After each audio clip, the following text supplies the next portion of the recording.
सतगुरु साहेब संत सब दंडो तुम प्रणाम। आगे पीछे मध्य हुए तिनको जा कुर्बान।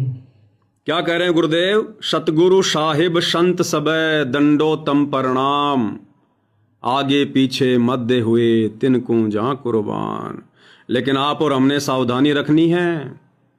सतगुरु साहिब, सतगुरु साहिब यानी हमारे गुरुदेव भगवान, सतगुरु भगवान, गुरु भगवान कहो चाहे सतगुरु साहिब कहो। सतगुरु साहिब और संत सब दंडवतम प्रणाम। लेकिन आप और हमने दंडवत प्रणाम नहीं करना, हमने केवल अपने गुरुदेव को ही करना है। अन्य जितने भी संत महात्मा हुए हैं, तत्वदर्शी संत हुए हैं, जैसे गरीबदास जी के रूप में, या 650 साल पहले दाढ़ी मूछ वाले रूप में, या बीच बीच में मान लो और किसी रूप में, हमने किसी को भी दंडवत प्रणाम नहीं करना है, उनकी फोटोओं को, उनकी तस्वीरों को। क्योंकि आप और हम वर्तमान कलयुग की बिचली पीढ़ी में मोक्ष के प्राइम टाइम में पैदा हैं। ध्यान देना, ये वाणी आज से 300 साल पहले आदरणीय गरीबदास जी ने बोली थी, और इस वाणी के माध्यम से गरीबदास जी आदेश अपने भक्तों को दे रहे हैं, जो भगत 300 साल पहले उनकी शरण में थे। क्योंकि गरीबदास जी के समय मोक्ष का प्राइम टाइम नहीं था। गरीबदास जी ने किसी भी तरह से आत्माओं के अंदर श्रद्धा पैदा करके इस भक्ति मार्ग पर लगा के रखना था। तो गरीबदास जी इस वाणी के माध्यम से अपने उस समय के भक्तों को आदेश दे रहे हैं कि सतगुरु साहिब संत सब दंडोतम प्रणाम, आगे पीछे मध्य हुए तिनको जा कुर्बान। लेकिन आप और हम कलयुग की बिचली पीढ़ी में हैं, मोक्ष के प्राइम टाइम में आप और हमने पतिव्रता पद पे रह के भक्ति करनी पड़ेगी। ये गलती आप और हम नहीं कर सकते। हमारे लिए संत भी हमारा गुरु ही है, सतगुरु भी हमारा गुरु ही है, परमात्मा भी हमारा गुरु ही है। तमेव माता च पिता तमेव, तमेव बंधु च सखा तमेव, तर्व तमेव तमेव विद्या च द्रविणम तमेव, तमेव सर्व मम देव देव। साधु माई बाप हैं, साधु भाई बंद, साधु मिलावे राम से काटे यम के फंद। तो ये गलती आप और हमने नहीं करनी है। ये वाणी गरीबदास जी ने अपने उस समय के शिष्यों के लिए बोली है। सतगुरु साहेब संत सब दंडोतम प्रणाम। आगे पीछे मध्य हुए तिनको जा कुर्बान। आगे क्या कह रहे हैं, ध्यान से सुनिए। निराकार निर्विषम काल जाल भय बंधन, निर्लेपम निज निर्गुणम अकल अनुपेशंदनम। सोहम सुरति समापतम सकल समाना निर्पल, उज्ज्वल हिरंबर हरदमं बेपरवाह अथाह वातारणी मध्य तुम। ग्रीव दोष उमरत सिद्ध होई, गणनायक गताना। करो अनुग्रह सोई, पारस पद परवाना। आदि गणेश मनाओ, गणनायक देवन देवा। चरण कमल लाओ, आदि अंत करो सेवा। परम शक्ति संगीत अमृत सिद्धि दाता सोई। अविगत गुण अतीतम सत्य पुरुष निर्मोही। जगदम्बा जगदीशम मंगल रूप मुरारी। तन मन अर्पो शीसम भक्ति मुक्ति भंडारी। सुर नर मुनि जन धामै, ब्रह्मा विष्णु महेशा।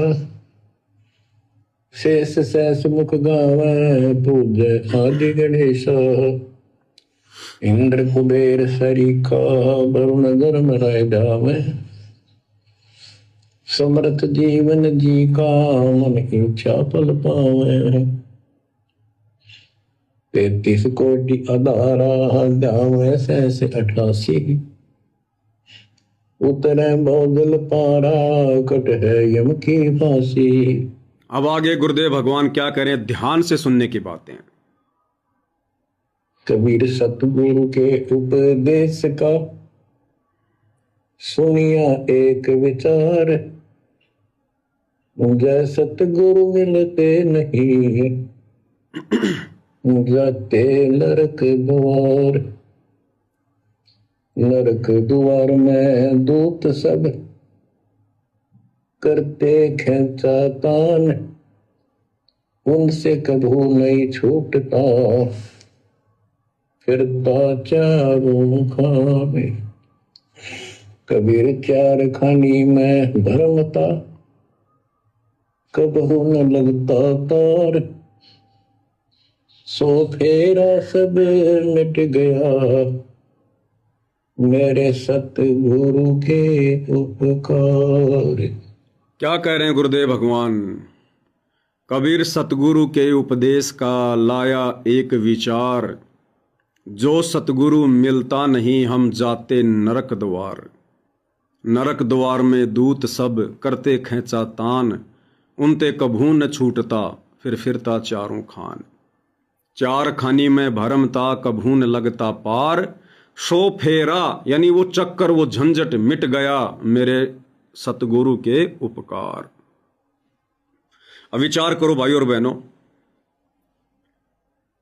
इन दिनों आप जी सोशल मीडिया पर देख रहे होंगे, एक न्यूज बहुत ज़्यादा वायरल है एप्स्टीन फाइल के विषय में। एप्स्टीन फाइल लगभग 30 लाख पेज की पीडीएफ, 2 लाख फोटो, 1 लाख के आसपास वीडियो। एक व्यक्ति है जिसका नाम है जेफरी एप्स्टीन, अमेरिका का कोई बिजनेसमैन था। 2019 में उसकी मृत्यु हो चुकी है। उसके विषय में इस फाइल में तरह तरह की बातें हैं। बहुत सारे देश के बड़े बड़े जो बिजनेसमैन हैं, प्रधानमंत्री हैं, राष्ट्रपति हैं, उनका नाम भी उस फाइल में है। अब ये फाइल क्या है, ये जेफरी एप्स्टीन कौन था, क्या था? कहते हैं अमेरिका का बहुत बड़ा एक बिजनेसमैन था और बाल यौन शोषण में उसका नाम है। यानी उसने अलग से एक आयरलैंड बसा रखा था, एक टापू, एक द्वीप, जिसमें केवल वही लोग जाते थे, जा सकते थे जो बहुत धनी हो, बहुत पैसे वाला हो, अरबों की खरबों की जिसके पास संपत्ति हो। और वहां पर क्या होता था, 3 साल से लेकर 12 साल तक की छोटी छोटी बच्चियों को वहां पर रखा जाता था, अपहरण किया जाता था। और उन छोटे छोटे उन बच्चों के साथ में, उन बच्चियों के साथ में हैवानियत की हदें पार की जाती थी, उनका यौन शोषण किया जाता था, उन्हें डराया जाता था, जिंदा मारा जाता था, उनके अंग काटे जाते थे डरा डरा के। क्योंकि उस फाइल में बताया जाता है कि इस प्रकार से उन बच्चों को, छोटे छोटे बच्चों को डरा डरा के जब उनको मारा जाता था तो उनके खून में कोई एक ऐसा केमिकल ऑटोमेटिक हो जाता था जिस खून को पीने से फिर उनकी जो आयु है वो बढ़ती है, शारीरिक संभोग करने की सेक्सुअल जो पावर है वो बढ़ती है। और फिर उनको पका के उनका मांस खाया जाता था। बहुत सारे वीडियो भी सोशल मीडिया पर वायरल हो रहे हैं। यानी हैवानियत की हदें पार। अमेरिका समेत बहुत सारे देशों में वहां के बड़े बड़े लोगों के खिलाफ उस फाइल में नाम आने के बाद बड़े बड़े धरने और प्रदर्शन हो रहे हैं। भाई और बहनों, देश दुनिया में इस प्रकार की घटनाएं अक्सर घटित होती रहती हैं, लेकिन तत्व ज्ञान के अभाव में कोई भी घटना हो, कैसी भी घटना हो, 15-20 दिन या ज़्यादा से ज़्यादा 1 महीना, उसके बाद लोगों के लिए वो घटना पुरानी हो जाती है। फिर कोई नया मुद्दा सामने आ जाता है, फिर लोग उस मुद्दे पर काम करना शुरू कर देते हैं, पिछली घटनाओं को भूल जाते हैं। लेकिन आप और हम सतगुरु रामपाल जी के भगत, आप और हमें तत्व ज्ञान प्राप्त है। दुनिया इन घटनाओं से शिक्षा नहीं ले सकती, दुनिया इन घटनाओं के निष्कर्ष तक नहीं पहुंच सकती है। आप और हमने पहुंचना है, क्योंकि आप और हमें वहां तक पहुंचने की बुद्धि सतगुरु रामपाल जी ने प्रदान कर रखी है। अब दुनिया के लिए तो भाई और बहनों वर्तमान में एक बहुत बड़ा रोमांच पैदा करने वाला विषय है ये, कि देखो जी दुनिया में ऐसे ऐसे लोग भी रहते हैं जिन्होंने हैवानियत की, शैतानियत की हद पार कर दी। लोग कह रहे हैं छोटे छोटे बच्चे जो गायब हो रहे थे वो कहाँ जा रहे हैं, अपने बच्चों को संभाल के रखो। दिल्ली में ना जाने कितने 800 के आसपास बच्चे गायब हो गए। इस फाइल के आने के बाद लोगों की आंखें खुल रही हैं। अब भाई और बहनों, विचार आप और हमने करना है। हम यहां पर जेल काट रहे हैं, जेल। ये जो 21 ब्रह्मांड है, जो शैतान का लोक है, ये जेल है।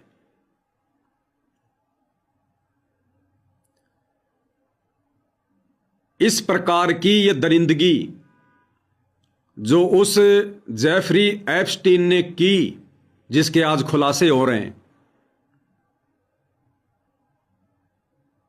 वो दरिंदगी जो केवल शैतान कर सकता है। इस प्रकार की दरिंदगी भाई और बहनों, आप और हम, इस पृथ्वी का प्रत्येक व्यक्ति, प्रत्येक इंसान किसी न किसी जन्म में, किसी न किसी युग में कर चुका है। और जिस प्रकार से वो छोटे छोटे बच्चे जिनका अपहरण करके वहां पर ले जाया जाता था, उनके साथ में ऐसी शैतानियत की जाती थी, हैवानियत की जाती थी, डरा डरा के जिंदा मारा जाता था, फिर उनका खून पिया जाता था। और उस खून की कीमत कितनी बताई है? 1 लीटर खून की कीमत 18,000 करोड़ रुपए।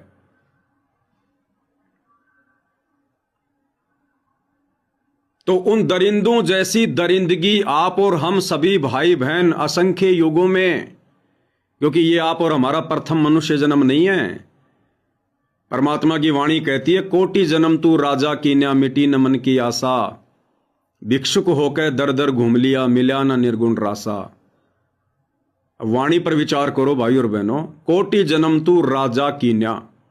परमात्मा हम सभी को कह रहे हैं, जितने भी मनुष्य शरीरधारी प्राणी पृथ्वी पर हैं, कोटि जन्म तू राजा कीन्या, की हे नादान प्राणी, तू करोड़ों जन्म राजा महाराजाओं के प्राप्त कर चुका है इस गंदे लोक में आकर, काल के लोक में आकर। अब भाई और बहनों विचार करो, एक मनुष्य जन्म कब मिलता है? एक मनुष्य जन्म हमें मिलता है अनेकों बार 184 योनियां भोगने के बाद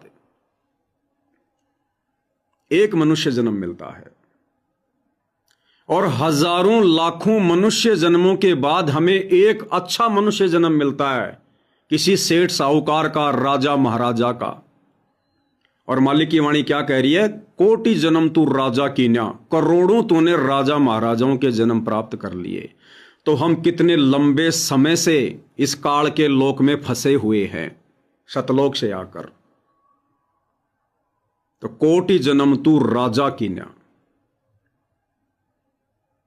तो इन जन्मों में भाई और बहनों, कभी न कभी, किसी न किसी जन्म में आप और हमने भी शैतान के प्रभाव से इस काल की जेल में जेफरी एप्स्टीन जैसे भी जन्म प्राप्त किए हैं।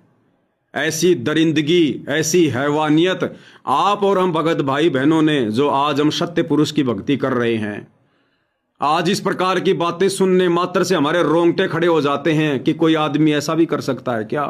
आप और हम, इस पृथ्वी का प्रत्येक प्राणी, वो चाहे मनुष्य शरीर में है, चाहे 184 किसी भी योनि में है, जब वो कभी मनुष्य था, जेफरी एप्स्टीन जैसा जीवन उसने भी जिया है, ये दरिंदगी उसने भी की है। तभी तो ये 184 के जीवन मिलते हैं, तभी तो नरक मिलता है, नरक में लाखों वर्ष यातना मिलती है।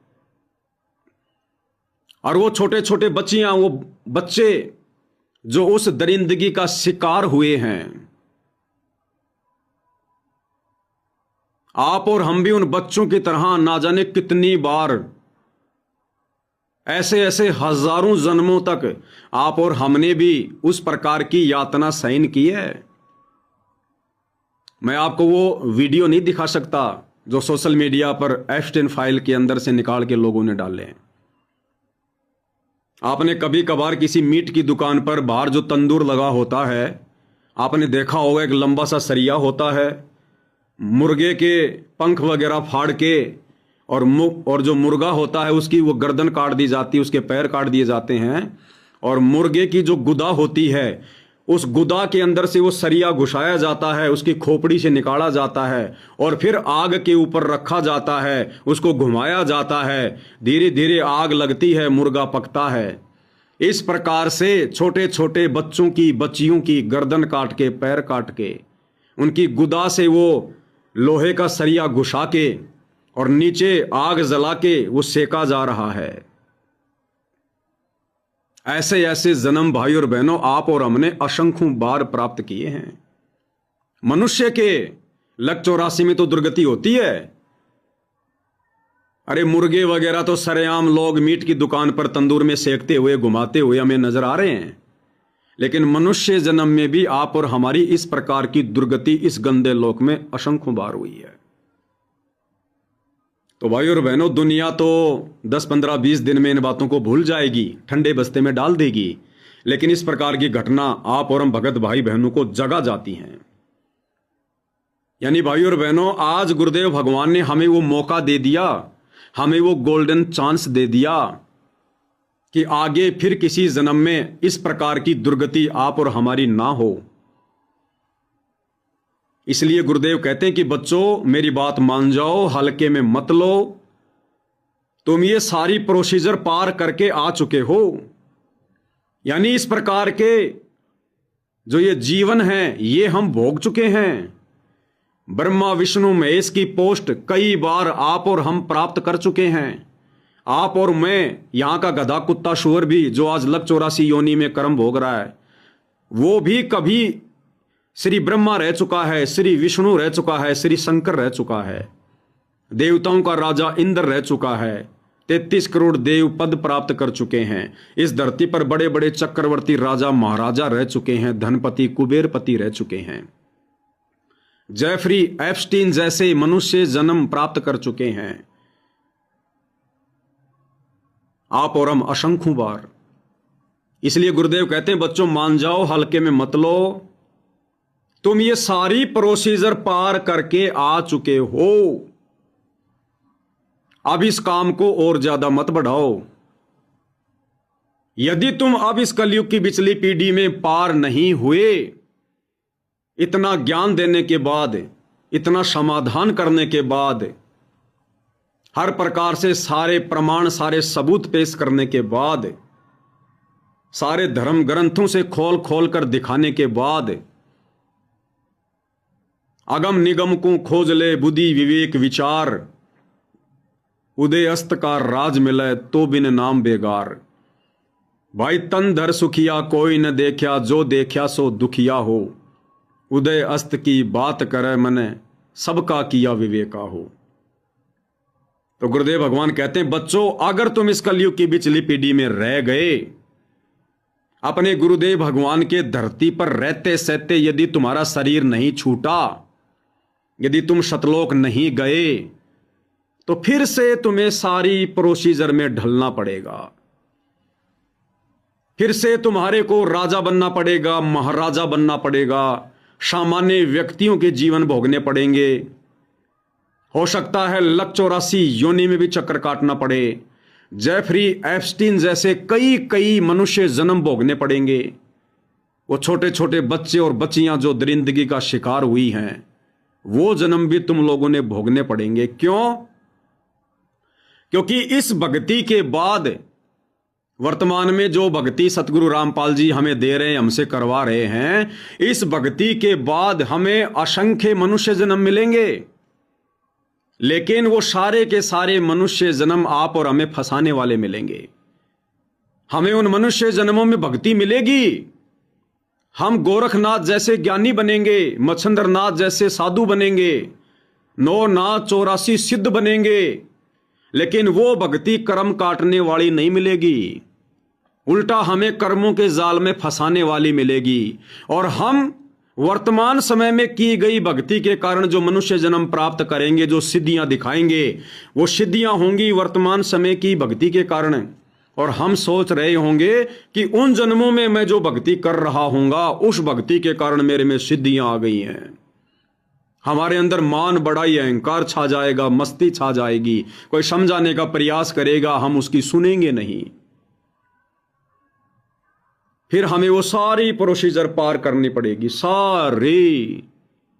इसलिए गुरुदेव भगवान कह रहे हैं, क्योंकि भाई और बहनों, जो महापुरुष होता है वो आंखों देखता है सारी घटना, आंखों। जैसे जब राजा युधिष्ठिर ने अश्वमेध यज्ञ किया था, तो परमात्मा कबीर जी ने श्री कृष्ण जी को अपनी शक्ति दी, और श्री कृष्ण जी ने युधिष्ठिर को वहां सामने बैठे हुए बड़े बड़े साधु संत महात्मा 9 नाथ 84 सिद्ध, उन सब के जीवन दिखाए थे कि देख युधिष्ठिर, इनके अगले जन्म क्या होंगे। कोई अपनी सीट पर गधा बना खड़ा है, कोई कुत्ता बना खड़ा है, कोई मक्खी, कोई मच्छर, कोई शेर। तो इस प्रकार वर्तमान में सतगुरु रामपाल जी, ये तो साक्षात परम ब्रह्म परमात्मा है, इनका तो कहना ही क्या, इनका तो कोई सानी ही नहीं है। परमेश्वर को अपनी आंखों के सामने सब कुछ दिखाई देता है। कौन कौन पार होगा, कौन कौन काल के जाल में रहेगा, किसके साथ में आने वाले समय में कैसी कैसी दुर्गति होगी। अरे जय गुरुदेव पंथ का संचालक तुलसीदास, उसकी दिव्य दृष्टि खुली हुई थी। जय गुरुदेव को ये काल के दूत, यम के दूत, जो मरने के बाद में आत्मा को लेने आते हैं, उसको साफ साफ दिखाई दिया करते थे, घूमते हुए फिरते हुए, भूत प्रेत वगैरह सब, क्योंकि परमात्मा ने उसकी दिव्य दृष्टि खोल रखी थी।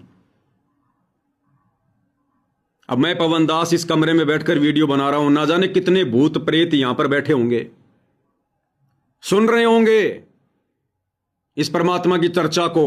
बहुत सारे हो सकता बैठ के रो रहे होंगे कि हम मूर्खों ने अपने कर्म फोड़ लिए, क्योंकि सब याद आ जाती है उनको कि हाँ, हमें भी मिले थे भाई सतगुरु रामपाल जी एक समय में, और हम भी थे भाई उस समय मनुष्य शरीर में, और हमारे गुरुजी थे सतगुरु रामपाल जी, हम उनको पहचान नहीं पाए। आज देखो हम कैसे भूत प्रेत बन के अपने कर्म भोग रहे हैं। लेकिन अब बन कुछ नहीं सकती, अब वो कुछ नहीं कर सकते, ना वो अपनी बातें हमें बता सकते, चाहे वो कितना ही ऊंचा बोले, कितना ही कुछ करें, उनके करने धरने से कुछ नहीं होगा, क्योंकि अब वो दूसरे शरीर में है, दूसरी योनियों में है, सूक्ष्म है। अब उनके पास में रोने धोने के अलावा दूसरा कोई चारा नहीं है। तो जय गुरुदेव भी स्पष्ट रूप से देख लिया करते थे। तो सतगुरु रामपाल जी तो भाई और बहनों सर्व सिद्धियों के दाता हैं। तो गुरुदेव भगवान को आप और हमारे अगले जन्म दिखाई देते हैं, जिस कारण से पूज्य गुरुदेव भगवान सत्संग करते करते रो दिया करते थे कि तुम्हें तुम्हारा भविष्य दिखाई नहीं दे रहा, मुझे दिखाई दे रहा है, ये भक्ति कर लो बच्चों, हल्के में मत लो, नहीं तो बहुत भयंकर दुर्गति होगी तुम्हारी, बहुत भयंकर। फिर ना जाने परमात्मा तुम्हें कब संभालेगा, किस युग में संभालेगा। और यही कलयुग की बिचली पीढ़ी होगी, यही सतगुरु रामपाल जी हमारे गुरुजी होंगे, और कोई चारा किसी प्रकार का नहीं होगा। तो भाई और बहनों, ऐसी ऐसी घटनाओं के माध्यम से आप और हम भगत भाई बहनों ने थोड़ा विचार करना चाहिए, हमने शिक्षा लेनी चाहिए कि सब यहां पर अपने कर्मों का भोग भोगते हैं। अब बहुत सारे लोग सोचेंगे उन छोटे छोटे बच्चों ने क्या बिगाड़ा था किसी का, उन बेचारों को जो है वो किडनैप कर लिया गया, फिर उनको वहां पर ले गए, उनको भूखा रखा, प्यासा रखा, उनकी आंखों के सामने दूसरों को जिंदा मारा ताकि वो डर जाएं, डर के कारण उनके खून में वो हार्मोन स्रावित होने लगे, फिर उन बच्चों को जिंदा काट के मार के उनका खून निकाल के पिए, जिससे हमारी सेक्सुअल पावर बढ़े। भाई और बहनों, अब दुनिया वालों को तो पता नहीं अध्यात्म का, वो तो यही सोचेंगे देखो बेचारे बच्चों के साथ में क्या हुआ, बेचारे बच्चों के साथ में क्या हुआ। अब गुरुदेव क्या कहते हैं, एक लेवा एक देवा दूतम, कोई किसी का पिता नहीं पूतम, ऋण संबंध जुड़े सब नाता, अंत समय सब बारा बाटा। उन बच्चों ने भी, उन छोटे छोटे बच्चों ने भी, जब कभी उनको पहले किसी युग में किसी जन्म में मनुष्य जन्म प्राप्त था, उन्होंने भी जेफरी एप्स्टीन जैसी हैवानियत की हदें पार की थी। वो टिट फॉर टैट्स है, वो अपना पूर्व जन्मों का बदला ले रहे हैं। और ये अदला बदला भाई और बहनों उस समय तक चलता रहेगा जब तक हमें स्वयं कबीर साहेब सतगुरु रूप में आकर ना मिले, हमें सत भक्ति ना दें। गरीब बदला कहीं ना जात है, तीन लोक के माए, और सतगुरु मिले कबीर से तो आवागमन मिट जाए।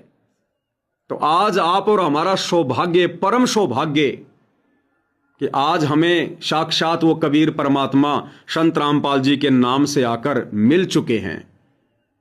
दुनिया को तो खैर खबर भी नहीं है, दुनिया को बताते हैं तो मजाक में लेते हैं, और आप और हम उनको जान चुके हैं, उनको पहचान चुके हैं, और हर प्रकार से आत्म कल्याण के प्रति चिंतित होकर अपनी भक्ति कर रहे हैं। तो भाई और बहनों, ये गोल्डन चांस है जो गुरुदेव ने हमें दिया। आज कई लाखों की संख्या में, लगभग 50-60 लाख के आसपास सतगुरु रामपाल जी के भगत हैं देश दुनिया में। उन 50-60 लाख भक्तों में केवल हम चंद आत्माएं जो साध संगति से जुड़कर भक्ति कर रहे हैं, केवल आप और हमारा ही भाग्य उदय हुआ है इस काललोक से बाहर निकलने का। आप और हमें चुना है परमात्मा ने मोक्ष के लिए। ये बात आने वाले 1-2 साल में पूरी संगत को पता चल जाएगी, लेकिन उसके बाद बनेगा कुछ नहीं। कोशिश बहुत करेंगे, साथ संगति से भी जुड़ेंगे, ये वीडियो भी देखेंगे जो आज गालियां निकाल रहे हैं, लेकिन भाई और बहनों वो फिर पकड़ नहीं कर पाएंगे जो पकड़ परमात्मा ने पिछले कई वर्षों से साथ संगति से जोड़कर आप और हमसे करवा दी है। तो वर्तमान साथ संगति से जुड़े भाई बहनों का परम सौभाग्य है। आप और हम चाहें तो ये जंग बड़ी आसानी से जीत सकते हैं, हम फतेह कर सकते हैं। परमात्मा ने हमारे ऊपर रजा करने में कोई कसर नहीं छोड़ रखी है। तो भाई और बहनों, अब हमने सर के कफन बांध लेना है। इन तमाम घटनाओं पर विचार करके गुरुदेव के ज्ञान को आधार बनाकर इस गंदे लोक की गंदी व्यवस्था को देखकर, और फिर भी मन में कोई शंका रह जाती है तो आने वाला जो समय है 2028 से पहले पहले वो कितना भयानक होगा, कैसा मंजर होगा। भविष्य मालिका में लिखा है 15-15 दिन में एक बार बड़ी मुश्किल से भोजन मिलेगा, वो भी भरपेट नहीं मिलेगा। कौन सरवाइव कर पाएगा, कौन जिंदा रह पाएगा? लाश उठाने वाला कोई धरती पर नहीं होगा। जय गुरुदेव ने भविष्यवाणी कर रखी है, लाश उठाने वाले नहीं मिलेंगे। 12-12 कोष पर दीपक जलते दिखाई देंगे, इतनी जनसंख्या कम हो जाएगी। ऐसा भयानक मंजर अभी आने वाले 2.5 से 3 वर्षों में आने वाला है। तो अगर अभी भी हमारी आंखें नहीं खुली हैं, मजाक लग रहा है, तो इस मजाक को परमात्मा हकीकत में तब्दील होते हुए हमें अपनी खुद की आंखों से भी दिखाएंगे कि बच्चों, अभी तक तो तुमने केवल सुना है कि काल लोक क्या है, काल क्या है। आने वाले समय में अपनी आंखों से भी देखोगे प्रैक्टिकल में। उसके बाद हमारी आस्था यहां से बिल्कुल खत्म हो लेगी। तो समझदार वो है जो समय रहते गुरु के ज्ञान को आधार बनाकर उनकी प्रत्येक मर्यादा में रहकर भक्ति मार्ग पर दृढ़ होकर चले। परमात्मा उसे इस प्रकार के मंजर से फिर दूर रखते हैं, बाईपास करते हैं। परमात्मा दुनिया चाहे कितनी बड़ी आपत्ति में क्यों ना आ जाए, ऐसे अपने दृढ़ भक्तों को परमात्मा किसी चीज के भरोसे नहीं रहने देते हैं।